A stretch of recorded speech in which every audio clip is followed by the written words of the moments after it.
Hey there, it's Cassie back with another Trinity Stamps video. Thanks for joining me today. Today we're going to be making a fun winter slimline card, so let's talk about the products we're going to be using. This is the Seasons Tweetings stamp set. It has its matching die with it.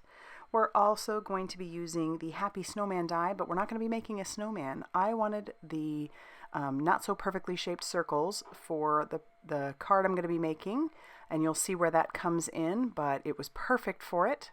We're also going to be using the Slimline Woodsy background. Love that because it fits perfectly on a Slimline card. We also have the Marshmallow alphabet, which I just think that is just makes my heart happy. Then we have an array of cardstocks here, so let's go ahead and get started with our stamping. I'm going to take some Nina Desert Storm cardstock and put that into my Misty, and then we will put the Slimline Woodsy background right over the top of it, close the door of the Misty, and then we're going to really make sure that we push that Nina Desert Storm cardstock into that lower right hand corner. This will ensure that if we need to restamp, we can easily do that. And so I'll ink that up with some Twiggy Brown Ink on 3 ink. Push again in the lower right hand corner just to make sure that it stays there, and then I'll stamp that down. And it's a good thing that I did push because it does need to be re-inked, so I'll use some more of that Twiggy Brown, push into the lower right hand corner, and then re-stamp, and then we have a perfect stamped impression of that Slimline Woodsy background. Love it. Alright, so here's where I'm going to bring in the Happy Snowman die. I'm kind of lining that up, and I'm going to run this through my die cutting machine. It's going to make it look like there's a little hole in a tree. And I love doing stuff like that. It's like this cute little scene. And then we're going to stamp our Seasons Tweetings birds onto some Express It cardstock using some Ink on 3 Blackout ink. That's quickly becoming one of my favorite dark inks or black inks to use with Copic markers. So I'll stamp that a couple times. And I like it because it does dry very quickly. I have some cardstock cut down to 7 inches by 8.5 inches, and I'll score that at 3.5 inches. This is going to be our card base. So while it's closed, it'll be 3.5 inches by 8.5 inches. I'm going to put this into my Misty. It'll fit just fine in there. Looks like it doesn't, but it does. And then while I've got my little Seasons Tweetings birds out, I'm going to position those up a little bit further. We'll ink that up with some Trinity Teal ink by Ink on 3. I used a little too much ink. Thankfully, it didn't pass through the birds. And then I'm going to grab out a couple of sentiments from that stamp set, and then we're gonna just position those on there. This way I've got the inside of my card all taken care of. We'll ink that up with that Blackout ink and then stamp those down. Now we'll move on to our coloring. I'm going to put the colors up on the screen the best I can. We're going to make some little blue birds. We'll start with some BG15. I typically like to color from lightest to darkest, and I figured since this was going to be a winter card, we'd have some cute little winter birds. Little winter bluebirds all bundled up with that adorable little, it almost looks like it's a scarf, I guess, or a little blanket. But how cute is that? So we start with the BG15, and then I'm going to come in with some BG49. I do miss their little bums. I'll come back in later on when I realize that I've missed those, and I'll color those. But now I'll come in with my BG49. I'll put a little bit of shadowing and shading. You'll notice I don't always go to the edges. That kind of gives the illusion that it's a rounded image. And so that's my coloring style. And then I'll just use a lot of flicking motions with those darker colors. You could go even darker and add a third color in there, but I'm just going to stick to these 2 colors. And then I'll bring in that BG15 and blend that out just a little bit, and then I'll come back in with the BG49 and just put a little bit of just some darker areas.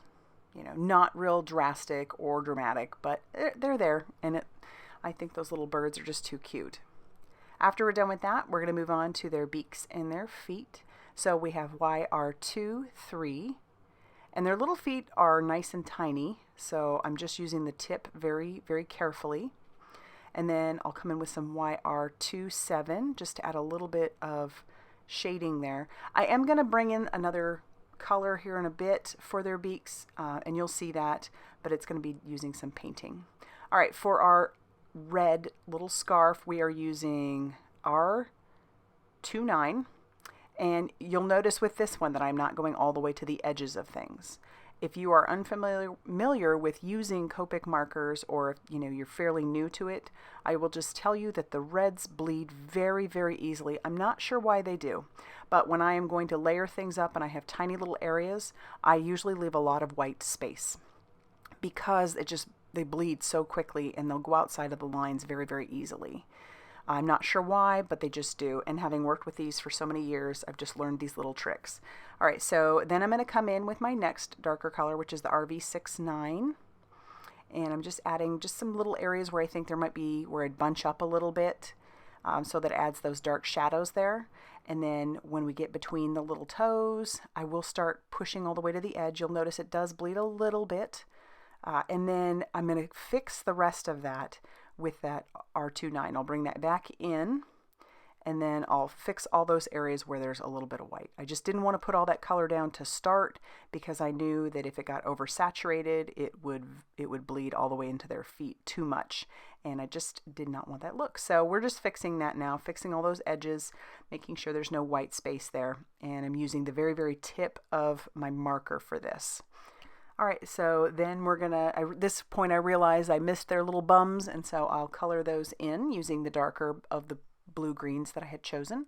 And then we're just using this easy E23 for the branch. I didn't add another color. Here's where I want to add some gold. So this comes from the Trinity Gold palette that was released a couple months ago, and I just love this little palette. You can't really tell that it's there right now, but in the light it will add this beautiful gold shimmer. And see, oh golly, that's just so cool. And you can do that with any of those colors, which is super fun. I'm also going to add it to their beaks and their feet just a little bit, not a lot, just a little, so that way when it catches the light you'll see that beautiful gold shimmer. And I'm obviously not using a ton of water because this is not watercolor paper, but I do want to use some splatter now. I have been just obsessed with splatter. I mean, I've always been obsessed with the splatter, but recently I have been going to town. So I'm just adding water with a tiny paintbrush and splattering that all over my card panel that's going to go on the front of the card. And you can't even see it right now, but when I bring that out and show you in the light, it's got these beautiful, just little speckled gold all over the tree, which I think is so cool. All right, now we're going to pull out the matching die for our Seasons Tweetings, and we'll run that through our die cutting machine. I suggest using some washi tape or something to hold that down so it doesn't get shifted. After all of that coloring, the last thing you'd want is to mess up your die cutting. I've got a scrap of some white cardstock, and I am going to grab that Trinity Teal, and I'm going to do some ombre ink blending onto this white cardstock. My plan was to use this for the Marshmallow alphabet letters. So I've got a really nice ombre effect going, and then we're going to take the letters B and R from the Marshmallow alphabet, and we'll run that through our die cutting machine. I just need one B, and then I'm going to use a couple of R's. These little birds are cold, so I mean that's why they have their darling little scarf around them. And then I thought about a third one, but I thought 3 was plenty. Give that rule of 3 letters there, which I thought was nice. And then I'll just take some black cardstock, and I'm going to stick that onto my card base. I'm going to put that directly on the card base using a little bit of liquid glue. For the next part, I'm just kind of deciding how I want the panel to be down. You could very easily put this up on some foam tape to add a lot of dimension, but it's a Slimline, and I'm going to add some dimension by using some little pearls later on, so I figured this was good enough. And then I'll just put a little bit of liquid glue on my birds, and we'll just tuck that kind of behind the panel as much as we can, so it looks like those little birds are just sitting on a twig inside that little hole, and they're propped out a little bit there. So then I'll put some liquid glue on our letters, and we'll put those down. I'm going to start with the R so that we are flush to the edge. That way I'm not guessing. The next R, and then the B. And then the rest of our sentiments are on the inside, which is fun. All right, so here's where I'll pull in those Something New Embellishment Mix. They're little pearls. Really beautiful little pearls, and then I'll use my crystal katana along with the tidy tray, which is holding all of the little pearls, and some liquid glue to stick those down. And I just put a few on there, and that's where our card is finished. I love the front, it's so pretty, and then you can see that gold just shining. This cold weather is for the birds, sending warm winter wishes. So if you liked this video, go ahead and hit that like button and consider subscribing if you have not already done so. And as always, I will see you very soon in another video. Bye everybody.